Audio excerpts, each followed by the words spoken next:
Кымбаттуу мекендештер, өлкөдө 22 марттан баштап өзгөчө кырдаал режимин киргиздик. Анын башкы максаты коронавируска каршы күрөшүү. Бирок өзгөчө кырдаал кирген биринчи күндөгү көрүнүштү байкап жатасыңар. Тилекке каршы өкмөттүн канчалык көргөн аракеттерине карабастан бүгүн биздеги көрүнүш абдан өкүнүчтүү. Эпидемия ар бирибиздин аң сезимибизге толугу менен жетпей жатат. Кыймыл аракетибиз азайган жок. Коронавирус миңдеген адамдардын өмүрүн алды.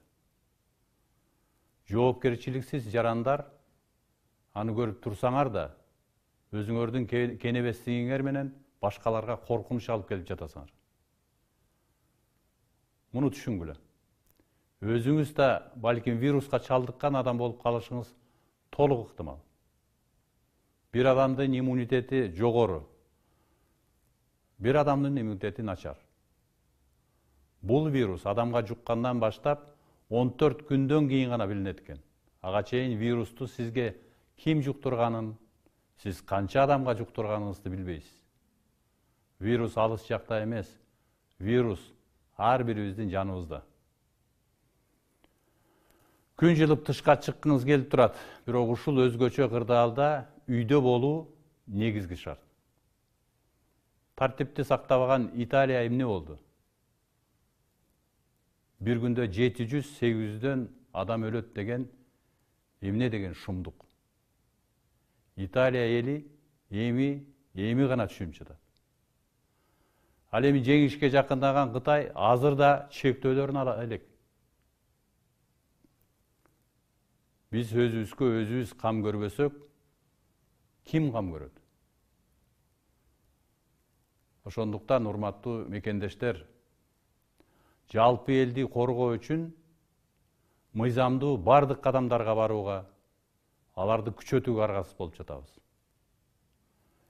Ички иштер органдарынын, анын ичинде патрулдук милициянын, жергиликтүү өз алдынча башкаруу органдарынын тартипти орнотуу үчүн иш чаралары күчөтүлөт. А кенебестер болсо сөзсүз жазасын алат. Каникул, карантин бул сейилдеп жүрүү эмес. Аны биз жарандарыбызга өмүрдү сактап калуунун чарасы катары кабыл алдык. Айрыкча медицина кызматкерлери өзүнүн өмүрүн тоболкелге салып, ар бир өмүр үчүн күрөшүп жатышканын көрүп атабыз. Биз ошону баалайлы.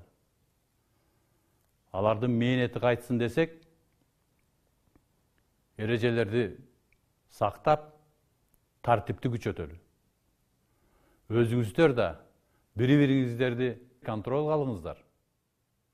Баарыбыз эртең эмне болот деп тынчсызданып жатабыз.